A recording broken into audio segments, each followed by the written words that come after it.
All right, for this assignment, the way you're going to set up your file is you're going to go to Photoshop, say File, New. Should open up the screen for you. You're going to go at the very top where these presets are and click on Print, and then just choose Letter. So when you do that, you can come over here on the right-hand side and see that it gave you 8.5 inches. Make sure it says inches and not pixels. We want inches. 11 for the height, 300 for the resolution. RGB color is fine, and the background can just be white for now. And say Create. So the first thing that you want to do when you have your new document open is make sure that we have the same workspace. So go up to Window, choose Workspace, and make sure that you're on Essentials Default. That way the menus that we have over here should look pretty similar. The only menus that you're going to need over here on the right hand side, or these are called tabs, is mainly layers. You'll always need layers open. And then for this assignment, since we're going to be working with the type tool over here, you will also need the character tab open. So go to Window and choose Character. And that will give us the parameters to adjust our font, whether it's bold or italic over here. You have the size of your text, the space in between your text, which is called leading, and some other settings, and then color. So you'll need the character tab open. So the first tool that you're going to use is the horizontal type tool. So you're going to click on that. If you click and hold, you can see there are several different type tools. You're just going to use the horizontal type tool most of the time. So all of the time for this assignment, but most of the time in general. So we're going to click on that. And notice how when I click on one of these tools, the top control strip up here also gives me some parameters. So you can change your font, the size, and the color up here at the top as well. But really you're going to need the character tab open so you can make other changes besides just the font size and color. So make sure character's open. You can also click this little button here that opens and closes the character tab, but most of the time when you're looking for a window, just go to Window and you'll be able to open it from there. So now that we have our document set up and the windows open that we need, we can go ahead and start typing. So the first thing I would do is go over here to your character tab and go ahead and pick a font and size and color now, because sometimes when people first start typing, their font might be white or it might be really small and they don't see it. So let's just go ahead and pick a font that we're going to use. I'm just going to choose this one right here, and the color, you can use this color picker here and choose a color over there and make the size 20, something like that for now. You're going to change this later, but I think this is a good starting point. So pick any font that you want from that by clicking this arrow. Pick the size that you want here. You can either click and hold and pick some of these presets, or you can just drag your cursor in there and type a number as well. And leave this on auto. This is called your leading, and we're ready to type. So take your text tool or your type tool, and what I want you to try two different ways of doing text. The first time I just want you to click in the center of your page without dragging the mouse or moving it. Just click and let go. Alright, and what that does is it gives you some fake text. It looks reversed right now. You might think, why is it black box with green text? That just means it's selected. So if I take my cursor and I click off of the block of text, you can see that it's actually purple. Doesn't have a black box on it. When I click and hold and highlighted it, what it does is it just kind of creates an inversion box around it where it changes the color so that you can see what's selected. So the way you select text is you just click on the line and you drag over what you want to select. All right, and you can see when I'm done with text, you should always exit out of the typing mode by clicking this check mark right here. All right, so now we've created our first line of text. You can see over here in our Layers tab, we now have this layer that's a text layer. You can tell it's a text layer with that T. So you can see turn it on and off. It's on its own layer. So if you wanted to move this, you could just get the Move tool at the very top, and you can move it around like that. You can even drag the corner of it to make it bigger or smaller. So you can resize text that way. Notice how when I do that, I'm going to press check. Every time I make an edit, you're going to want to press check to get out of the editing mode when you're done. So you notice how after I did that, it changed the font size to 27. So we actually made it bigger there. You can also still go back in here and change the size again, like if you want it to be even bigger, you can still change the size there.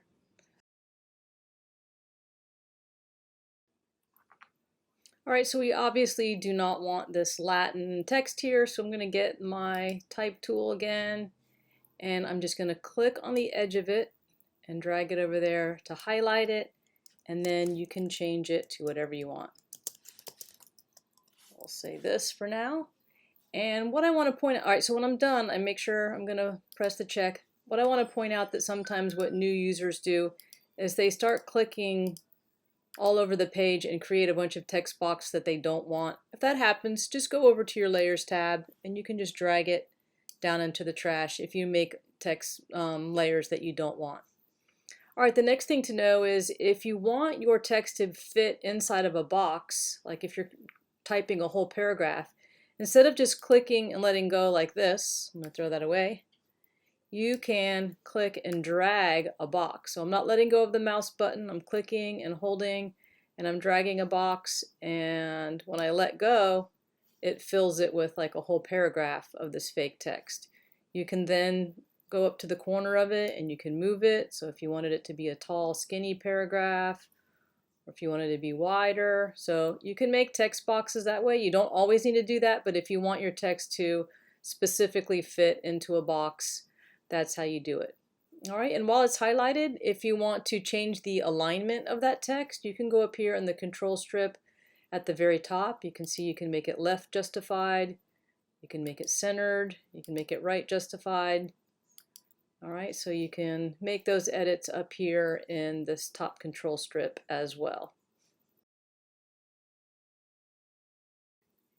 Okay, so now where we're at with this is we're going to make this text assignment into like a song lyric poster.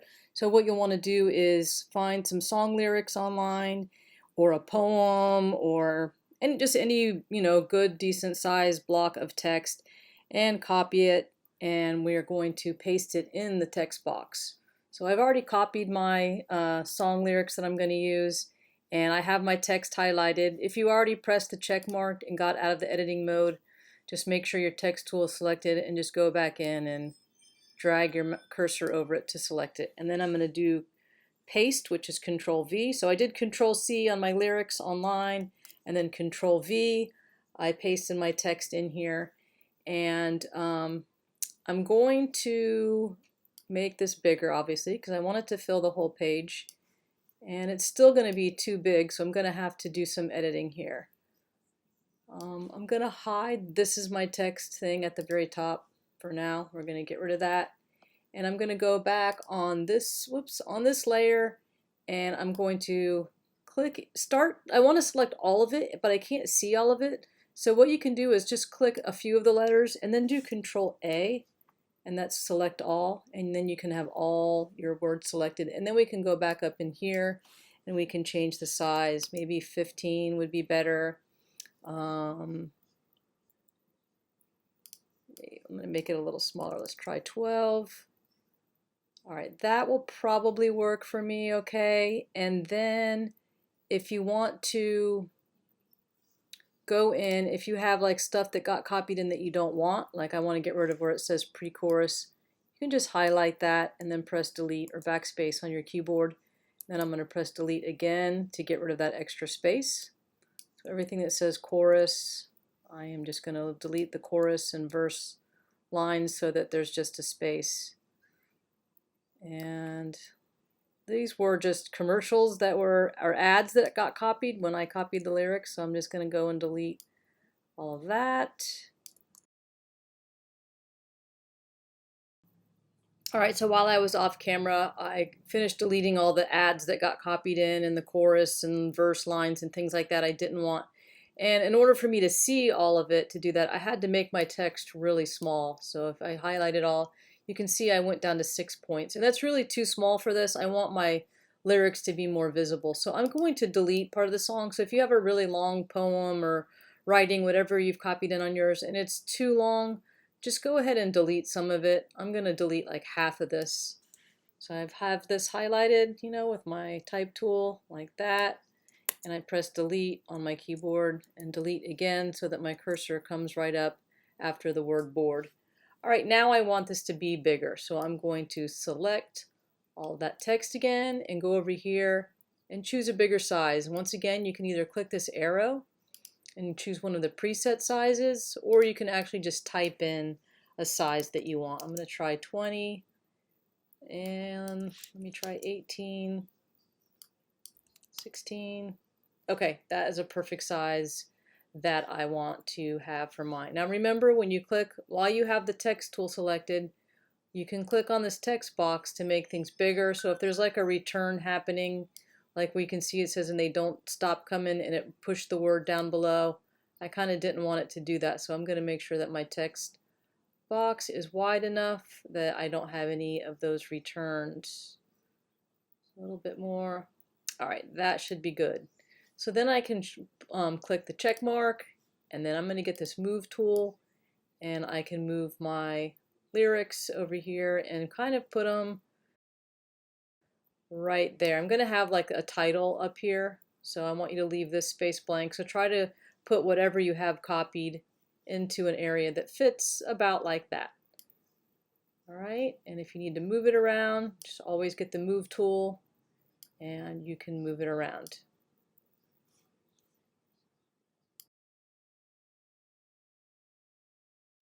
So I want to show you how to change the spacing between the lines of text. That is called deleting. So if you get your text tool and you can highlight this text tool, or highlight the text that you have copied in and go over to character, this thing right here that says auto, right now it's automatically adjusting the leading, but you can go here and see what happens when you change that. So obviously if you need a number that's at least pretty close to the size of your font, because look what happens if I pick like a number that's a lot smaller. You can see it squishes all the text on top of each other. We don't want that. And then obviously if you have a number that's too big, it's going to space it out too much. So this is where you can change the spacing between the lines of text. You can either put it on auto and it'll pick something that's pretty close, or you can change the number yourself. So let's try like 18. So that looks like, oops, I didn't get all my text in here. That's usually a good leading to choose, is something that's about 2 points bigger. So if I have 16-point text, I think that an 18-point leading is usually a pretty good, you know, size to put there for that. And then I'm going to press the check mark because I'm done editing my leading. So the next thing I want to do is put the title and artist up here at the top.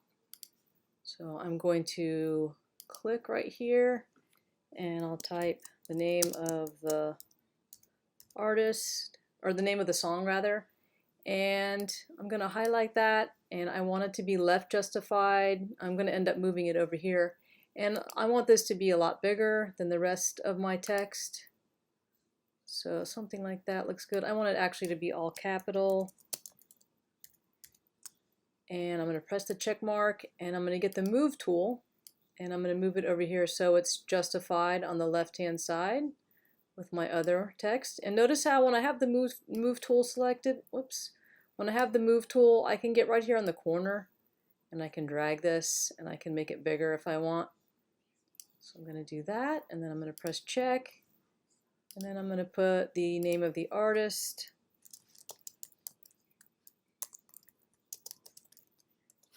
And instead of changing the size of the text over here, I'm going to use the move tool again. That's another, if you're just dealing with one line of text, it's kind of convenient to just take the move tool and move it where you want, and then get the corner of it and make it the size you want. I think I want that to be a little smaller than everything else.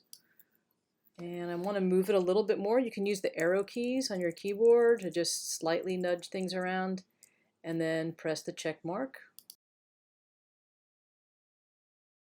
The next thing we want to do is paste a background in there. So I've gone to pixabay.com, which we're going to use a lot, and chose background and images and asked it to search for that.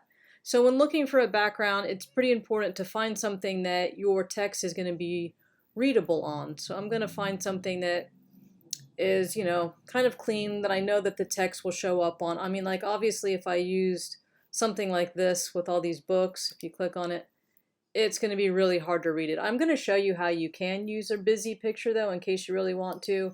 But I think that it's wise to probably choose something that's fairly clean and will make your text easy to read, like something like this grunge wall texture. I'm going to click on that, and I'm going to go to free download, and you can choose the 1920 by 1080 is good enough for this. And I'm going to say download.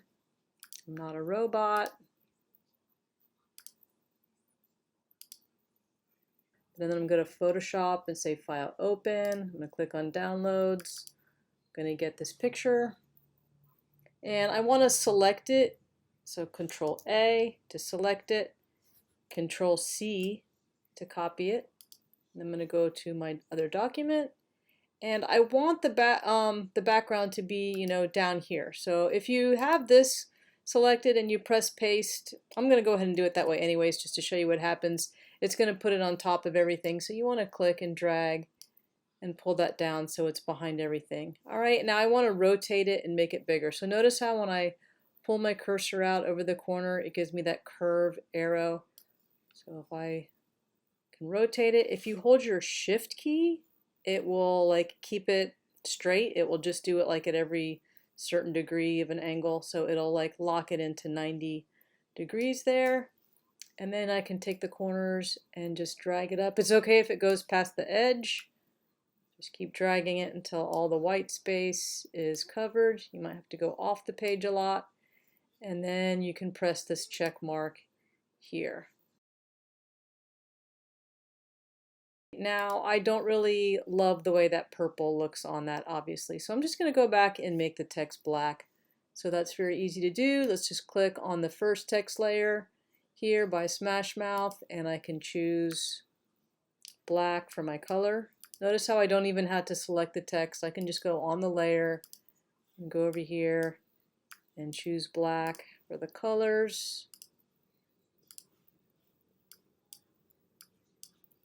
And that makes it a lot easier to read. It's still not perfect, so I want to show you another thing that you can do to help with your text. So I have these text layers. If you go down to the bottom where it says effects, see the little FX, if you click that, you can add like drop shadows or glows, things like that to make your text stand out, or you can do a stroke, which is an outline. So experiment with some of these and see what they do. I think an outer glow would work good on mine. So I'm going to click that, and notice how it put a glow on there. You can change how much it does. So like, let's say this size is way too big of a glow. I can just pull that down to a different size if you wanted a different color, which I don't. I think white looks fine. But you can change the color of your glow by clicking on this color box. So yeah, change the color there and change the size there. Those are the two parameters I would change if you're going to use a glow. And let me go ahead and do that to the titles as well. Let me show you a little trick. If you're on here, if you right click, you can get copy layer style. So if you right click on a layer, you can copy a layer style, and then I can go over this and I can do the same thing, right click, and I can say paste layer style, and it did the same thing to my other layer. So you can either do it manually, or if you want a little trick, right click and I can say paste layer style and save myself a little bit of time. Alright, so if you're doing a background where you can't really read your text, please make sure that you take the time to put some type of layer style on there, or choose a color so that you can actually read the lyrics. It's very important for that to be readable. And then the very last thing that you always do in all your projects is to just type your name at the very bottom so I know who did it. And I am going to highlight that text and go over here and just make it small. You don't need your name to be really big. And click the check mark, and then I'm going to get the move tool, move it over, and I think I'm going to change the color of that text to be white for my name.